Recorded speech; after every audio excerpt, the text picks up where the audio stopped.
네, 이제 본격적으로 국내 증시 투자 전략 같이 고민해 볼 차례인데요. 자, 결국 블랙 먼데이를 맞이했습니다. 개장하면서부터 2,400선은 무너졌고 곧이어 사이드카가 발동됐죠. 그런데 이렇게 급락을 한 건 우리 시장뿐만은 아니었습니다. 전 세계가 블랙 먼데이였는데요. 자, 바로 옆이죠. 일본 니케이 지수도 7.8%, 거의 8% 급락했고요. 상해 본토는 7%, 홍콩의 항생 지수는 무려 13%가 넘게 하락을 했습니다. 대만의 각권도 9.7%, 거의 10% 가까운 급락세 마찬가지였고요. 이런 아시아 시장의 대안으로 꼽혔던 인도 증시마저도 어제는 피해갈 수 없었네요. 자, 결국 관세에 대한 트럼프 대통령의 강경한 입장과 또 놀랍게도 긍정적인 반응, 여기에 조금 더 신중하게 지켜보겠다라는 파월 의장의 애매한 스탠스들이 합쳐지면서 경기 침체라는 늪에 어제는 더욱더 깊게 빠진 하루였습니다. 자, 그렇다면 도대체 이렇게 전 세계적으로 빠져나간 돈들이 어디로 흘러갔을까요? 대표적인 안전자산 시장으로 다시금 회귀했습니다. 그런데 이제는 금도 비트코인도 아닌 달러와 엔으로 자금이 쏠리면서 어제 하루 원달러 환율이 무려 33원까지 치솟으면서 5년 만에 기록적인 수준까지 올랐고요. 원엔 환율도 30원 가까이 오르면서 2년 만에 신기록을 다시 썼습니다. 자, 이런 상황이니 외국인은 당연히 셀 코리아로 화답하겠죠. 현 선물 도합 3조 원 순매도. 그러니 기관과 개인이 아무리 사서 바쳐도 그 하방을 지지하기는 역부족이었습니다. 자, 이러한 현상들을 봉합하기 위해서 금융당국이 한 100조 원 규모의 시장 안정 프로그램을 준비하고 빠르게 집행을 하겠다라고 밝혔지만 이 또한 시장에 그렇게 큰 안정제 역할은 되지 못했는데요. 자, 다만 이제 오늘 새벽 뉴욕 증시도 물론 장 초반까지는 롤러코스터를 또 한 번 탔지만 그래도 막판까지는 안정권에 좀 들어섰다라는 점에서 우리도 조금의 일말의 희망은 가져보게 됩니다. 자, 도대체 그럼 새벽에 뉴욕 증시에선 무슨 일이 있었던 건지 기사로 만나보겠습니다. 또 트럼프 대통령의 관세가 문제였습니다. 백악관이 중국을 제외한 모든 나라에 관세를 90일 동안 일시 중단하는 것을 고려 중이다라는 소식이 전해지면서 급등을 했다가 돌연 이를 가짜뉴스다라고 백악관이 선을 그으면서 반락을 한 건데요. 진실은 무엇이었을까요? 그 진실은 트럼프 대통령의 워딩에서 확인할 수 있습니다. 자, 트럼프 대통령이 현지 시간 7일 네타냐후 이스라엘 총리랑 정상회담을 가진 뒤에 기자들과 만난 자리에서 이 관세를 일시 중단할 계획은 없다라고 공식적인 입장을 밝혔습니다. 자, 그러면서 많은 나라들이 미국과 공정한 거래를 위해 협상에 나서고 있다라면서 일부 국가에는 상당한 수준의 관세를 부과할 것이다라고 말했는데요. 바로 그 일부 국가, 중국이겠죠. 자, 트럼프 대통령은 이 중국이 기존 관세에 더해서 34% 추가 관세를 우리 미국에 부과했다면서 이를 철회하지 않으면 미국은 중국에 추가로 50%까지 관세를 부과할 것이다 라고 경고했습니다. 또 한편 이시바 일본 총리와의 회담이 어제 화두가 되기도 했는데요. 이러한 통화 내용을 SNS에 언급하기도 했습니다. 자, 트럼프 대통령은 일본이 협상을 위해서 초고위 팀을 파견한다면서도 무역에 대해서는 미국을 나쁘게 대했다면서 자동차와 농업 또 다른 물건도 마찬가지지만 특히 중국에 대해서는 더 그러하다라고 맞불 관세를 예고한 중국을 또다시 겨냥했는데요. 자, 이렇게 트럼프 대통령의 관세 정책이 여전히 모호한 가운데 또 오늘 우리는 삼성전자를 실적으로 실적 시즌이 본격화되죠. 이에 대한 뉴스 바로 두 번째 기사로 이어가 보겠습니다. 자, 연합인포맥스가 최근 한 달 동안 증권사 15곳의 실적 컨센서스를 집계한 결과 삼성전자의 1분기 영업이익은 4조 9,430억 원으로 전년 동기 대비 25% 정도 감소할 걸로 예측이 됐습니다. 이 매출은 전년 동기 대비 한 7% 정도로 증가하면서 한 77조 951억 원으로 집계되고 있는데요. 자, 이 둘을 지난 분기와 비교해 봤을 때 매출은 1.7% 정도 증가한 반면에 영업이익은 23% 감소할 거로 집계됐습니다. 자, 다만 4조 원대 있었던 영업이익의 눈높이가 최근 들어서는 5조 원대 이상으로 소폭 상향 조정되는 분위기다라는 게 조금은 긍정적이란 거죠. 바로 이런 연휴에는 중국의 이구 환신 정책으로 전방 산업의 수요가 예상보다 견조했고 또 트럼프발 관세 폭탄을 앞두고 선제적으로 주문을 하면서 물동량이 증가한 것도 영향을 준 것이다라는 분석인데요. 최근에 메모리 가격이 상승세를 보이면서 2분기 이후부터는 실적이 본격적으로 개선될 것이다라는 기대감이 커졌었지만 또 한편에서는 관세 등의 변수 때문에 불확실성이 이어지는 만큼 2분기도 쉽지는 않을 것이다라는 얘기가 나오고 있습니다. 때문에 결국 삼성전자는 중장기적으로 파운드리나 HBM 쪽에서 경쟁력을 확보하는 기술 경쟁력이 필요하다라는 전문가들의 의견이 나오고 있는데요. 자, 오늘은 전일 급락장에 대한 점검과 함께 삼성전자 실적 대응 방향 같이 고민해 보도록 하겠습니다.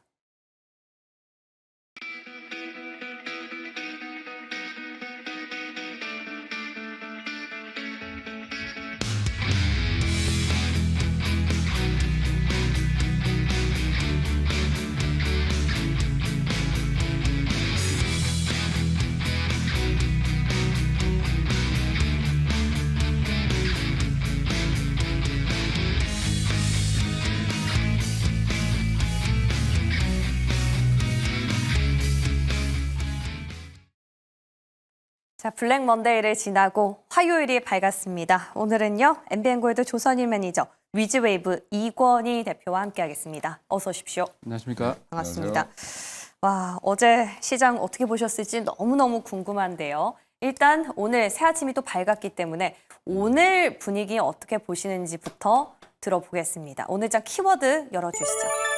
현금이 급등주다. 지나친 비관은 금물이다. 두 분의 결이 사뭇 다르게 느껴지거든요.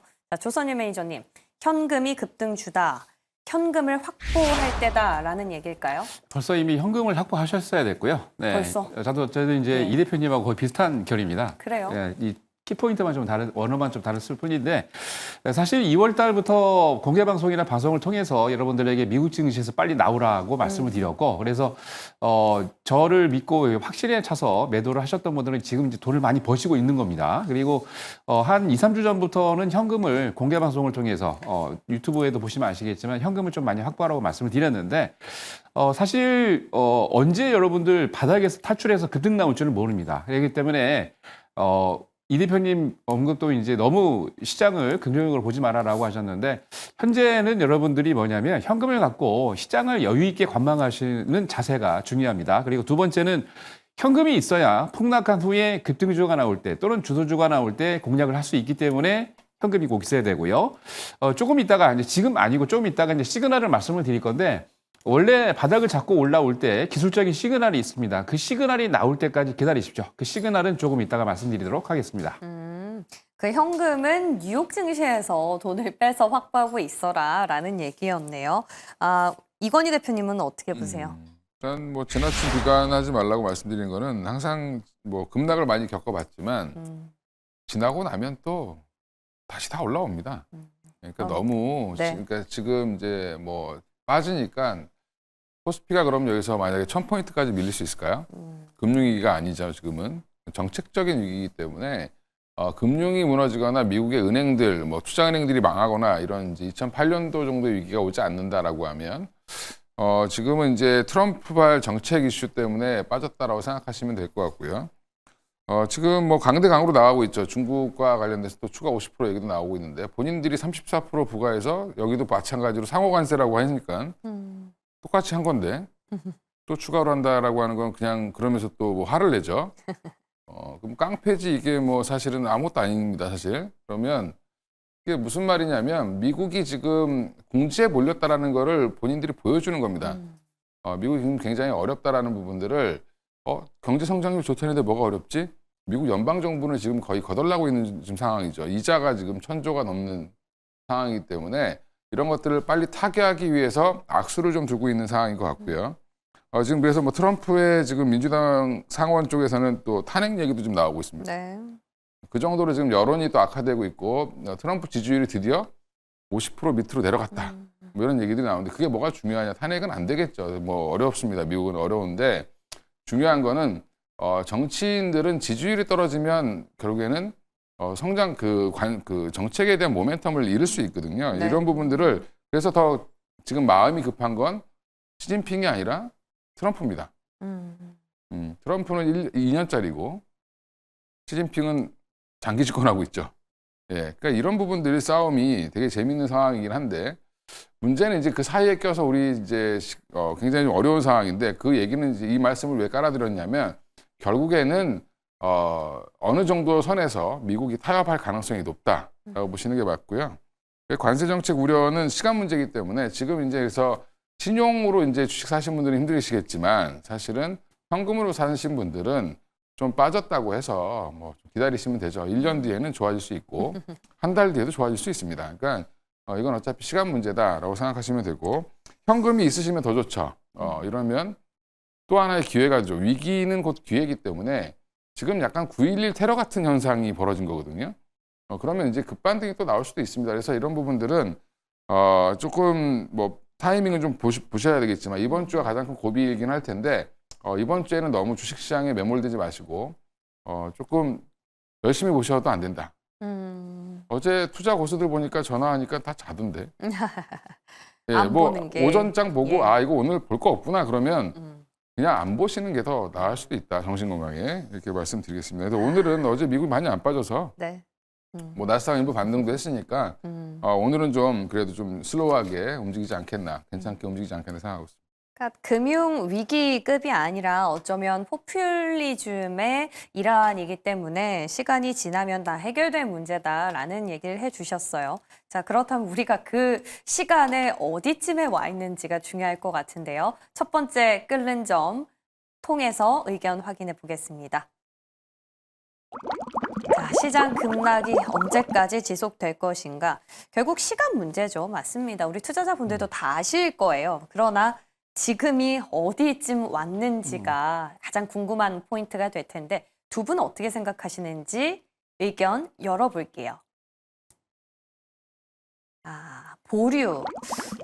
보류라는 거는 어떤 의미일까요? 세간에서는 지금이 거의 역사적인 저점이기 때문에 어제부터는 조금씩 모아가도 나쁘지 않다라는 의견을 전 센터장님의 SNS를 통해서 제가 확인을 했는데 보류, 지금 아직은 좀 지켜보자라는 의미세요? 네, 모든 분들이 지금 지하라고 하는데 지하도 1층이 있고 2층이 있고 심지어 그쵸. 10층까지 있습니다. 네. 여러분들이 지하라고 자신할 수 있습니까? 그렇다고 볼 수 없다고 봅니다. 사실 이제 지금 보면 전체적으로 보면은 여러분 국내 증시에서 현금이 유동성을 가지고 움직이는 돈을 보시면 코로나 때보다도 더 못합니다. 그 뜻은 이미 코로나 때 2020년도 3월 달 폭락을 하고 난 다음에 주가가 올라갈 때 많은 분들이 동학개미 운동을 통해서 국내 증시에서 많이 돈을 번 다음에 그 돈을 가지고 미국으로 가셨거든요. 그래서 시장의 자금 유동성을 그러니까 하루의 거래 대금을 보시면은 그때보다 더 못합니다. 근데 사실 전반적인 그때와 지금 현 시점을 봤을 때 사실 그때보다 지금이 더 안 좋거든요. 근데 어제부터 바닥이다 저는 그렇게 보고 있지 않습니다. 자, 우선은 글로벌 상황을 우선 보시면요. 미국의 상호관세 발표 이후에 글로벌 증시는 이를 악재로 받아들이고 있습니다. 동시다발적으로. 그래서 특히나 지난주 금요일이죠. 중국이 미국 전체 수입품에 대해서 34%의 관세 보복을 발표했는데 그 조치 이후에 히토류 수출 거래부터 시작을 해서 기업 제재, 전면적인 지금 보복 조치에 나서고 있으면서 우리나라 증시뿐만이 아니고 글로벌 증시가 모두 이거는 아직 시작에 불과하다 이렇게 생각을 하고 있고 특히 이제 미국과의 굉장히 우호적인 우방이었던 EU나 캐나다도 적극적으로 보복을 하겠다는 카드를 내세우고 있고요. 미국 같은 경우는 정책적으로 봤을 때 트럼프 행정부는 자기 자신들이 주장을 경제에는 상당히 도움이 될 것이다라고 했는데 고율 관세를 통해서 오히려 미국이 지금 부담되고 있는 상황이고 이게 이제 미국 소비자들에게 왜냐하면 수입되고 있는 모든 것들이 관세가 올라가면 어떻게 됩니까? 직격탄을 받는 게 미국의 국민들입니다. 그래서 이게 결국은 미국 소비자들에게, 미국 국민들에게 전가되는 것인데 어떻게 이게 호재냐라는 얘기를 하고 있고 네. 그래서 지금 무려 이제 미국에서도 지금 탄핵 얘기가 나오고 있고요. 그래서. 거의 대부분의 분들이 미국이 자해 행위다 이렇게 판단을 하고 있는 것 같습니다. 그래서 관세 부과 조치 이후에 어제는 나스닥이 조금 반등이 나오긴 했습니다만 전반적으로 계속 조정 국면이다 저는 말씀드리고 싶고요. 미국의 관세 담당자 입장에서는 정책을 수행하고 있기 때문에 트럼프 정부 안에 들어가 있는 사람이기 때문에 당연히 강경 자세를 취하고 있는데 특히 재무장관인 버센트 그리고 지금 그 상무장관인 러트리 같은 경우에도 굉장히 강경한 입장을 취하고 있는데 그들의 포지션은 입장은 스탠스는 바뀌고 있지 않다는 겁니다. 네. 파월 시각이 저는 중요한 것 같아요. 파월 같은 경우는 예상보다 높은 트럼프 관세 때문에 인플레이션을 초래할 수 있고 그리고 전망이 사실상 지금 경제적인 상황이 불확실하기 때문에 통화정책 판단하기에는 너무 이르다. 그리고 어떤 얘기를 어제 했냐면 상황이 파악될 때까지 투자하시는 분들은 조금 기다리라. 저도 파월 의견에 동의합니다. 기다리는 게 좋을 것 같아요. 네. 전체적으로 미국 시장, 특히 주식 시장 같은 경우는요, 보통 이제 두 가지 대통령 입장하고 연준 의장 입장을 보시면 될 것 같은데 보통 대통령 입장은 정책적으로 증시를 경제를 부양하기 위한 거를 이제 트럼프 푸시라고 그러고 파월이 또 연준의 의장이기 때문에 파월이 증시를 부양하기 위한 건 돈을 푸는 겁니다. 유동 정책을 통해서. 그래서 이제 파월 푸시라고 그러는데 사실 미국 증시뿐만이 아니고 글로벌 주식에 속해 있는 많은 분들이 파월 풋과 트럼프 풋을 원했었는데 그게 먹히지 않았다는 얘기죠. 특히나 지난주 금요일입니다. 비농업 부분 고용자 지수가 상당히 부정적으로 나올 줄 알았는데 숫자가 너무 좋게 나오니까 이렇게 되면은 파월이 금융정책을 써가지고 돈을 풀어야 되는데 이게 돈을 풀 수가 없는 상황이 됐습니다. 그래서 파월부터 먹히지 않는 그런 상황이 됐고 어제 보니까 국내 증시하고 아시아 증시는 정말 발작하다시피 블랙먼데이가 연출이 됐는데 어제 작년 8월 이후에 우리나라 같은 경우에도 매도 사이드카가 처음으로 발동을 했고 특히 일본, 대만, 홍콩 증시가 문제였죠. 중국과 홍콩 증시 같은 경우는 청명절 같은 경우에 뭐 여러분 잘 아시겠습니다. 청명절은 원래 높은 곳 올라가서 그죠? 맛있는 거 싸들고 사가지고 쉬는 날이잖아요. 쉬고 왔더니 갑자기 이런 일이 벌어지니까 홍콩 증시 같은 경우에 장중에 11% 이상 급락을 했었는데 어제 10% 이상 하락 마감을 했는데 전반적으로 봤을 때 부정적인 시각을 보고 있는 것 같습니다. 그래서 아까 시작을 할 때 도입 부분에서도 제가 말씀드렸습니다만 시장 급락에 대해서 여러분 예측을 할 필요가 없습니다. 이건 예측하는 단계가 아닙니다. 미래에셋 박현주 회장이 사부님이 있어요. 명동에 예전 큰손 백할머니가 있는데 이분이 항상 이분 보좌관, 이분을 모시는 분에게 제가 예전에 얘기를 들었었는데 이분도 내가 10초 뒤만 알았으면 좋겠다라고 해서 10초 뒤가 굉장히 궁금했다고 합니다. 왜? 10초 뒤에 어떤 일이 벌어질지 모르는 거거든요. 여러분, 10초 뒤에 무슨 일이 벌어질지 아십니까? 아무도 모릅니다. 그렇기 때문에 현금이 없는 분들은 어차피 지금 매도하실 타이밍이 아니에요. 이미 늦었습니다. 현금을 2월달 갖고 계신 분들은 그냥 가만히 보고 계시면서 준비하시면 될 것 같고 이럴 때일수록 여러분들 명의인들이 썼던 책을 많이 보세요. 거기에 답이 있습니다. 그리고 제가 차트를 하나 준비를 했었는데 차트를 하나 보여주시죠. 자, 매수 시그널이 나오는 타이밍을 여러분들이 찾으려고 하는데 그거는 여러분들 차트 하나 있습니다. 차트를 좀 보여주시죠. 코스피의 2020년 3월 달에 코로나 때 폭락했을 때의 차트입니다. 지금 이제 제 화면을 좀 캡처 한번 해주시죠. 코스피 같은 경우에 기본적으로 폭락을 하고 난 다음에 반등이 나온 시점을 많은 분이 찾는데 윌리엄 모렐의 캔슬림 같은 기술적 분석이 나온 캔슬림에도 보통은 쌍바닥을 짚고 올라간다라고 그랬는데 쌍바닥이 안 나와요. 왜냐하면 폭락이 나오면 외바닥을 치면서 급격하게 올라가는데 여러분이 매수 타이밍을 잡을 때는 가장 아래에서 잡을 필요 없습니다.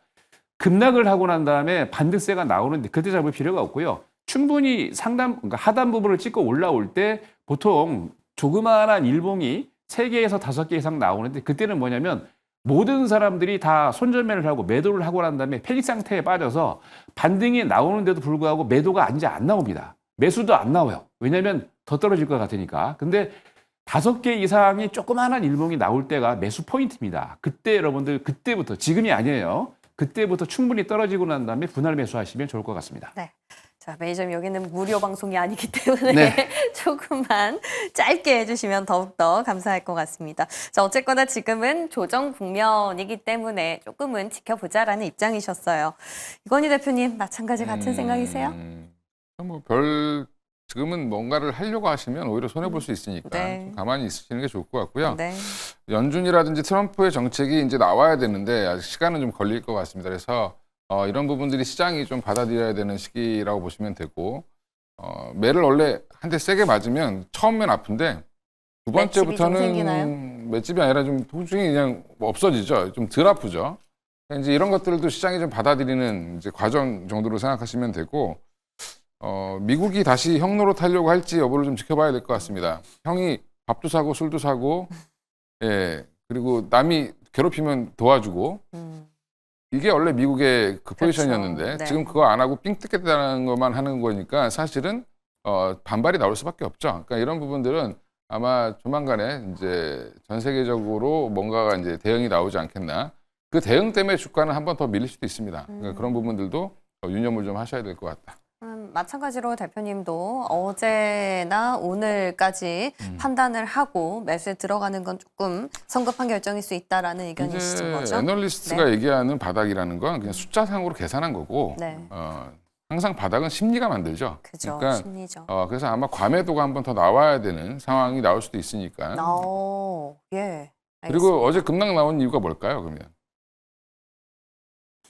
펀드 자금들이 손절치는 겁니다. 네. 거기가 신용을 더 많이 쓰거든요. 레버리지를 쓰는 자금들이 지금 매도가 나오는 거기 때문에 네. 그 로스컷 과정에서 전 세계적인 급락이 나온 거다 이렇게 보시면 돼요. 네, 좋습니다. 자, 그렇다면 두 분 다 지금 보류 의견 주셨기 때문에 두 번째 끓는 접 통해서 그러한 지표들을 조금씩 저희가 찾아가 보도록 하겠습니다. 자, 외국인들이 지금 현 선물 도합 어제는 3조 원까지 팔아치웠습니다. 아무리 연기금이 나서준다고 해도 그 하방이 지지되기는 역부족인 금액이죠. 금액 자체가 지금 비교가 안 되기 때문에요. 그렇습니다. 자, 네. 이런 것들은 우리 또 어떻게 해야 될까요? 지금 이제 전반적으로 보면은 미국도 그렇고 미국이 원래 금요일날 이슈가 뭐냐면 자 끝나고 마진콜 이슈가 있었거든요. 네. 국내에도 금방 대표님 말씀하셨는데 국내 증시에도 마진콜입니다 지금. 그래서 기관과 외국인들이 마진콜 레버리지를 썼기 때문에 여기에 대한 걸 다 갚고 난 다음에 그 다음에 한 번 더 조정이 더 옵니다. 왜냐 이게 바닥인 줄 알고 들어갔더니 지하 1층이 밑에 또 지하 2층이 또 있는 거거든요. 그러니까 참다 못해서 마지막으로 매도하는 과정이 나올 때가 바닥인데 우선 이제 환율이나 수급 차원이 굉장히 중요한 것 같아요. 그래서 어제도 미국 S&P 500 선물을 보니까 이틀 전이죠. 3.4% 빠지고 난 다음에 다행히도 나스닥 같은 경우에는 어제 반등이 나오긴 했는데 토요일 날 10% 관세 부과를 하고 난 다음에 트럼프는 긍정적인 메시지를 보냈습니다. 그래서 증시가 떨어지기를 바라지는 않지만 때로는 약을 먹어야 할, 뭔가를 고칠 수 있다라고 했는데 상당히 이거를 긍정적으로 바라보고 있던 미국의 그러니까 국민들이죠. 국민들 거의 대부분이 증시에 투자하고 있기 때문에. 근데 안심시키는 척 하더니 자기는 토요일 날 하루 종일 골프를 치고 있더라고요. 그래서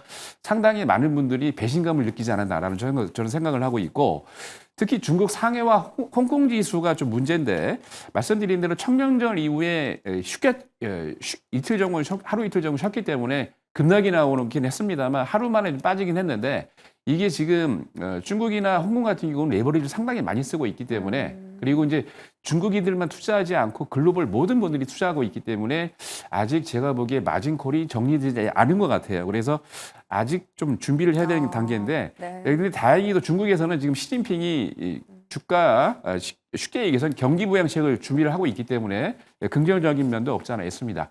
일본 니케이도 어제 5%밖에 빠지는 않았습니다만 사이드 브레이커가 작용을 했고 거기다가 선물 거래까지 중단이 됐는데 이시바 총리 같은 경우에도 상당히 부정적인 멘트를 했었습니다. 그래서 트럼프하고 바로 대화하지 않겠다, 조금 시간을 갖겠다라고 그랬는데 지금 중요한 건 수급이에요. 수급인데 외국인 기관은 외국인 포지션은 지금 계속 3월 28일부터 7거래일째 계속 매도 포지션을 잡고 있고 기관은 그거를 받아내고 있는데 약간 역부족이긴 합니다. 어제 같은 경우에도 코스피에서 2조 원 넘게 외국인들은 매도를 했었습니다. 근데 3월 28일, 그러니까 7거래일 동안 연속 매도를 했는데 그 7거래일 중에 4일 정도가 1조 원 넘게 매도를 했고 특히 어제 같은 경우는 2조 원 넘게, 그러니까 외국인들 뭐 검정머리 외국인들이겠지만 긍정적으로 보지 않고 있다는 포지션을 잡고 있는 건데 제가 보기에는 이번 한 일주일 정도 어느 정도 조정이 다 끝나고 나면 외국인들도 매도 포지션을 다 청산을 하고, 그러니까 지금 중요한 건 지금 마진콜이거든요. 너무 레버리지를 썼기 때문에 이걸 갚는 과정이고 이게 다 끝나고 나면은 어느 정도는 이제 외국인들도 매수로 돌아서지 않을까라는 말이 제가 언급이고요. 그리고 지금 기본적으로 이 기간 동안에 외국인들 집중적으로 타겟팅하고 있는 공매도를 하고 있는 업종을 보니까 저는 2차 전지 쪽이라고 계속 2월 달부터 그렇게 될 것이다라고 얘기를 했었는데, 야, 2차 전지가 아니고 반도체 쪽이더라고요. 그래서 일주일 동안 공매도 집중 타겟한 거 보니까 한미 반도체하고 SK 하이닉스였는데 이 두 종목이 무려 일주일 기간 동안에 이틀 정도 공매도 과열 종목으로 지정될 정도로 지금 보시면은 공매도 과열, 그러니까 외국인들이 전체적으로 공매도 지금 비중을 싣고 있는 비중입니다. 그래서 첫날부터 10.38%부터 지난주 금요일까지 7.04%까지 계속 공매도를 때리고 있는데요. 여기다가 중소형주 중에 가장 많이 오른 게 이제 이재명 후보 관련 테마주지 않습니까? 그래서 그런 종목들이 많이 한 두세 종목 정도 공매도가 한 이틀 정도 들어왔었는데 전체적으로 보니까 단기적으로 많이 오른 종목, 그리고 지금 특히 이제 개인 투자자분들이 많이 샀던 종목 중에서 공매도가 지금 많이 들어오고 있는 것 같아요. 그래서 너무 이런 종목을 빨리 여러분들 매수하려고 하지 마시고, 왜냐면 기관이 됐든 외국인이 됐든 공매도 포지션을 잡으면 이게 하루아침에 정리하고 쇼커버링 돼가지고 빠져나가지 않습니다. 일정 부분 보통 20, 30% 이상 수익을 내고 나가는 그런 과정이 필요하기 때문에 사이클이, 그래서 기본적으로 충분히 조정을 하는 단계까지 와야 됩니다. 그렇기 때문에 너무 빨리 들어가지 마시고요. 천천히 여유 있게 이런 때일수록 좋은 책을 보시면서 그리고 이런 때일수록 여러분들 조금 남자분들 같은 경우에 안 올라고 그러는데 여러분들 감정을 조금 호소할 수 있는 그런 영화를 좀 보십시오. 특히 저 넷플릭스에 요즘 폭삭 속았수다 재밌다고 그러는데 그런 감정을 울리는 걸 보시면은 여러분들 이 증시가 무섭지가 않습니다. 맨날 증시가 떨어질 때 계속 떨어진다고 한숨 내쉬면서 끝까지 버티겠다 했다가 마지막에 정말 폭락이 나올 때는 정말 눈물을 머금고 여러분들 무서워서 손절매를 하게 되는데, 그럴 때일수록 감정 조절하셔야 돼요. 이럴 때 남자 울어도 됩니다. 여러분들 재미있는 드라마 보시면서 여러분들 기분 전환하시고요. 책 많이 보시기 바랍니다. 책도 보고 폭삭 속았수다도 보겠습니다. 자, 결국에 외국인들이 이렇게 포지션을 잡을 수밖에 없는 영향이 환율인 것 같아요, 대표님. 근데 저는 좀 궁금한 게요. 트럼프 대통령이 관세 폭탄을 처음 던졌을 때는 이 달러가 조금 급락을 했단 말이죠. 우리도 며칠 전에 보면은 막 20원씩 급락을 했다가 갑자기 어제 또 보면 30원씩 급등하고, 이런 급등락은 언제쯤 좀 안정이 될까요? 그걸 제가 알면 뭐 예. 그러니까 이게 요인이 좋겠죠. 만약에 관세라면 예. 방향성이 하나로 잡고 가야 되는데 이게 왔다 갔다 하니까 그게 좀 그러니까 의아해요. 지금 외환 시장도 그렇고 채권 시장도 그렇고 지금 보면 되게 헷갈리는 거죠. 네. 그들이라고 똑똑하지 않습니다. 그러니까 똑같은 사람들이 하는 거고, 결국에 이제 환율이 이렇게 움직이는 거는 최근에 보면 엔화가 굉장히 강세를 띄었죠. 이제 우리나라 분들 일본 여행 좀 많이 못 가실 것 같아요. 1,000원 됐습니다. 이제 10배, 네. 10배로 바뀌었고요. 2년 만이죠. 예.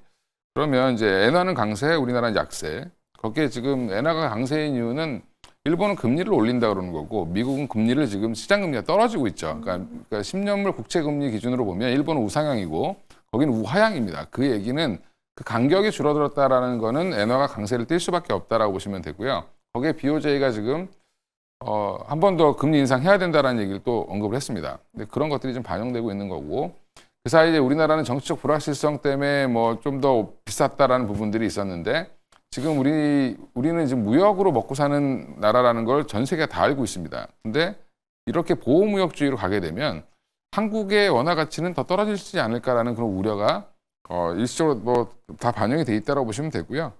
환율 때문에 저는 외국인들이 판다고 생각하지는 않고요. 팔았기 때문에 환율이 움직이는 거죠.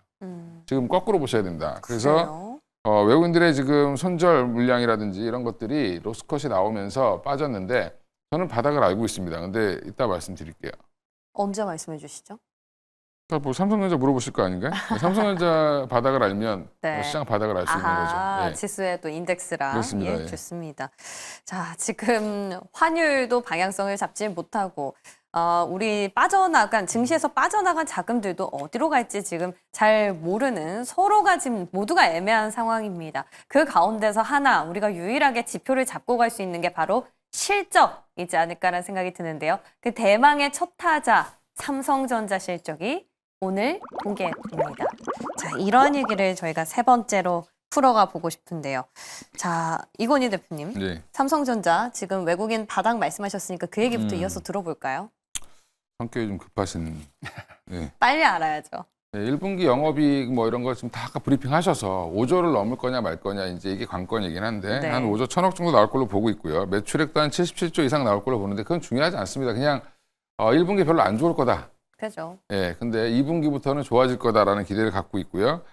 1분기 저점으로 4분기까지는 계속 증액 추세가 이어질 거라는 게 지금 모든 증권가의 전망인데 그건 이제 우리 지겹게 방송 열심히 들으신 분들은 레거시의 회복 뭐 이런 것들을 얘기하고 있는 건데 중요한 거는 이제 미국의 IT, 그러니까 반도체 관련된 종목들이 잘 받쳐줘야지 뭐 마이크론도 안 빠지고 잘 받쳐줘야지 이게 가지 않겠나 생각을 하고 있고 답을 제일 늦게 말씀드리려고 이제 질질 끌었는데 삼성전자 한 10년 정도 통계 보면 외국인들 지분율 보시면 됩니다. 그게 그때 몇 퍼센트 한 50%가 기준인데 50% 예. 밑으로 빠져서 사자가 보이면 예. 그때부터 사시면 그 한 달 전부터 그 얘기 네. 말씀해 주셨잖아요. 네. 지금은 한 몇 퍼센트 정도입니까? 지금 50.29%입니다. 아, 그럼 최근에 아직... 많이 샀죠. 많이 샀다가 다시 팔고 있는 건데 아하. 지금 지난번에 5만 1,000원대 바닥을 찍었을 때가 49%대였거든요. 49.8 뭐 이렇게 나왔는데 그러니까 삼성전자 지분율 한번 외국인 지분율 보시고 외국인들이 삼성전자를 다 팔고 만약에 뭐 40%까지 뭐 남겨놓고 지금도 10%를 더 팔 거다. 그러면 이게 그렇게까지는 팔 수는 없고요. 지금 삼성전자 밸류가 부담스러운 자리도 아니고 여러 가지로 봤을 때는 50%를 일시적으로 깨게 되면 그때가 단기 바닥일 가능성이 있다라고 보시고 삼성전자 단기 트레이딩 하셔야 됩니다. 그러면 그때 사셔서 뭐 한 또 5만 5천 원 올라오면 또 파는 거죠. 그죠? 그러니까 시장의 네. 분위기랑 상관없이 일단 지분율 보고 조금 그냥 내려오면은 단기적으로 뭔가 반도체 지표를 삼는 가능하다. 거죠. 그러니까 외국인들도 팔 그렇죠. 만큼 팔면 예, 예. 그 다음부터 이제 뭐 제가 아까 말씀드렸던 금융위기급에 뭐가 오지 않는 이상은 아직 관세는 우리가 실물에 반영된 게 없죠. 이제 한다고 하는 거고. 네. 그리고 지금 한 개 분기 정도는 기존의 시스템으로 돌아가는데 문제는 이제 그 다음부터 우리가 여름 하반기에 이 영향이 클 거에 대한 두려움 때문에 빠지는 거기 때문에 사실은 이제 그 사이에 취소가 돼버리거나 뭐 조정이 돼버리면 또 영향은 없는 겁니다. 근데 품목 관세가 부과될 가능성은 있지 않습니까? 그럼 이 여파도 관세 미리 자체의 반영이 문제, 됐을까요? 관세 자체는 예. 다 부과하면 서로 상관없는데 문제는 이제 중요한 거는 너무 지나치게 지금 뭐 비관세 장벽까지 건드리려고 하고 있고 남의 세금 체계까지 건드리려고 하고 있는 것 자체가 더 큰 싸움이 될 수 있습니다. 지금 차라리 관세를 일괄되게 뭐 10%면 10%쭉 부과하고 뭐 협상하고 이렇게 하면 협상만 된다라고 하면 관세는 사실은 큰 이슈가 안 될 수 있습니다. 근데 그래요. 오히려 지금 비관세 장벽을 건드리려고 하는 게 더 큰 문제다. 부가가치세 남들 우리가 10%를 받든 20%를 받든 그걸 가지고 지금 또 관세라고 얘기를 하고 있거든요. 네. 그러면 이제 본인들도 규제하고 있는 건 다 비관세 장벽인데 네. 네, 이런 부분들 비관세 장벽이 굉장히 많습니다. 이제 이런 것들을 어떻게 해결해 나갈 거냐 앞으로 그게 더 협상 카드라고 저는 보고 있어서 지금은 그냥 한 50% 밑으로 빠지면 그때가 삼성전자 바닥이니까 그럼 지수도 거의 바닥 찍겠죠. 네. 알겠습니다. 예, 그렇게 보시면 돼요. 예, 일단 삼성전자 실적에 대해서 뭐 우리 다 알고 있는 부분이기 때문에 관세 이런 1분기 실적 반등에 대한 기대감 차치하더라도 외국인 지분율 50%를 기준으로 이 부분이 조금 무너진다면 트레이딩 관점에서 접근은 가능하다라고 인덱스격으로 저희 살펴봤습니다. 어떻게 보세요? 이 의견에 대해서? 기본적인 수치는 있습니다. 제가 좀 이따가 그걸 보여드릴 거고요. 기본적으로 뭐 1, 4분기 때는 FM 가이드뿐만이 아니고 많은 리포트가 나왔기 때문에 전년 대비 영업이익이 한 22% 정도 이상 감소할 것으로 예상을 하고 있고 전반적으로 그리고 2분기 때부터 이제 바닥을 잡고 6조 원 이상 영업이익이 나올 것이다. 그런 리포트가 많이 있습니다. 그래서 저는 이게 애널리스트 분들이 열심히 노력을 해서 쓴 거기 때문에 그렇게 되리라라는 저는 믿고요. 중요한 거는 트럼프 관세 이슈입니다. 기본적으로 이제 반도체에서는 이 반도체를 기본적으로 상호관세 정책에서 배제를 했기 때문에 관세 부과가 안 된다라고 그러는데 개별적으로 문제가 되는 게 이제 디램하고 솔리드 스테이트 드라이브인데 개별적으로 이 두 개는 관세에서 벗어날 수가 없는 거예요. 왜냐하면 원칙적으로 상호관세 부과이 대상이 될 걸로 예상이 되고 있기 때문에 그렇게 된다면 조금 이게 리스키하지 않을까라고 싶고요. 거기다가 가장 중요한 게 이제 반도체도 반도체지만 베트남에서 뭐를 만드냐 가전제품을 만들고 있는데 그렇죠. 관세 46%가 이게 문제거든요. 그래서 어제 리포트 한 일주일 안으로 리포트 나온 걸 보니까 만약 100% 베트남에서 만들고 있는 가전제품을 만약에 미국으로 갖고 갔을 경우에 이게 좀 수익이 좀 안 좋더라고요. 그래서 그런 리스크가 좀 있긴 한데 네. 하여튼 뭐 그걸 차치하더라도 여러분들이 반도체에 대해서 시그널을 잡을 때 어떻게 잡아야 되냐. 어제도 힌트를 제가 드렸죠. 이 두 개만 보시면 됩니다. 차트를 한번 제 거 한번 차트를 한번 보여주시죠. 사실 많은 분들이 반도체를 그냥 삼성전자만 보고 계시는데 기본적으로 여러분들 미국에 있는 이게 뭐냐면요. 미국에서는요, 반도체를 통째로 필라델피아 반도체 지수에 속해 있는 모든 종목을 뭉뚱그려갖고 지수화해서 ETF를 만들었습니다. 그래서 이게 반도체에 들어가는 3배 인버스인데요. 어제 보셨죠? 주가 막 급등하더니 제가 어제도 말씀드렸습니다. 이게 급등하고 있다고. 근데 어제는 꼭지를 찍고 거래량이 많이 터졌습니다. 단기적으로 고점일 가능성도 있긴 한데 중요한 거는 이게 이제 어느 방향으로 가고 있는지 잘 보시면 그러면은 단기적으로 반도체 쪽에서 포지션이 나오겠다. 그죠? 알 수가 있는데 중요한 거는 미국에만 이렇게 ETF가 있는 게 아니고 국내에도 있습니다. 국내에도. 그래서 그거를 모르시기 때문에 자꾸 이제 삼성전자만 보고 계시는데 그렇지가 않아요. 통합 차트에 보시면 국내에서도 라이지 미국 반도체 인버스 합성으로 만들어 놓은 게 있어요. 지금 18,000원짜리가 28,000원이 됐습니다. 급등하고 있죠? 왜 그렇습니까?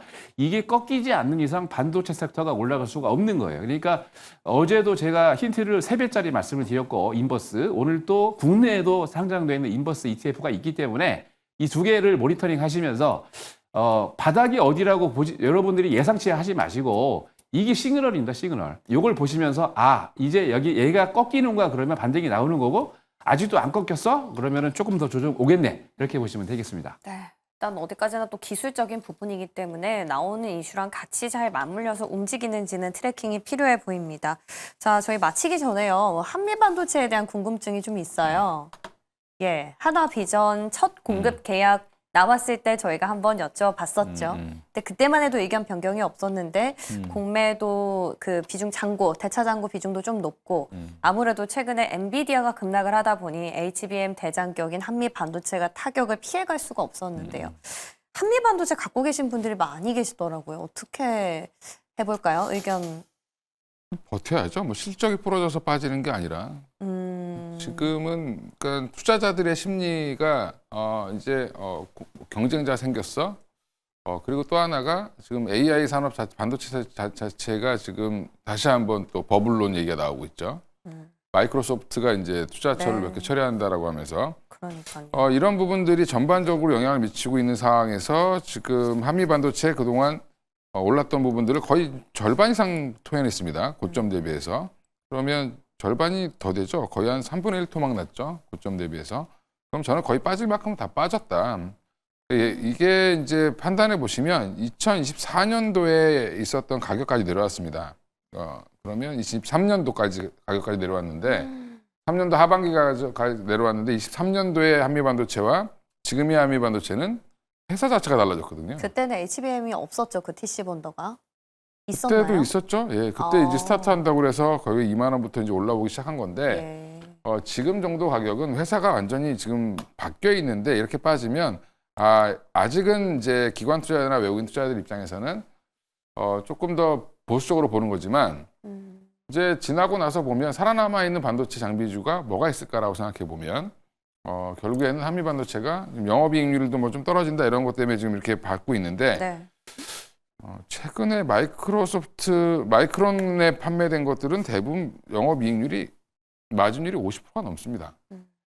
그러니까 이번에도 1분기 잠정 실적 보면은 거의 영업이익률이 49.9%거든요. 우리나라에 49% 이상 수익을 낼 수 있는 장비주가 있던가요?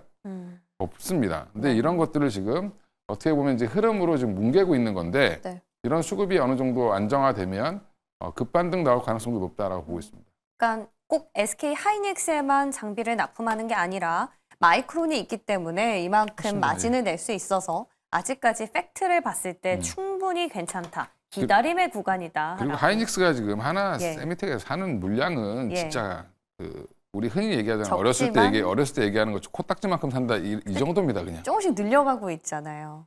근데 이게 3E 단계입니다. 3E 8단. 예. 그러니까 80개를 파는 사람과 이제 막 한 10개 파는 애를 같이 비교하고 있는 게 너무 사실은 웃긴 거다.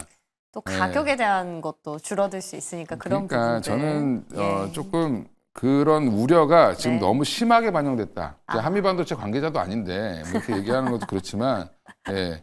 네. 지금 한미반도체 하이닉스는 심리로 빠지는 거지 저 회사가 나빠서 빠지는 게 아니다. 그래요. 라고 보시면 됩니다. 한미 반도체는 오히려 하나 비전과 관련해서 어떤 펀더멘털 훼손이 있지 않을까 싶어서 혹시나 더블 체크해봤는데 역시나 긍정적인 의견 유지되고 있다라는 점 다시 한번 참고 부탁드립니다. 자, 오늘 두 분께 도움 말씀 많이 들어봤는데요. 우리 여기서 인사드릴게요. 고맙습니다.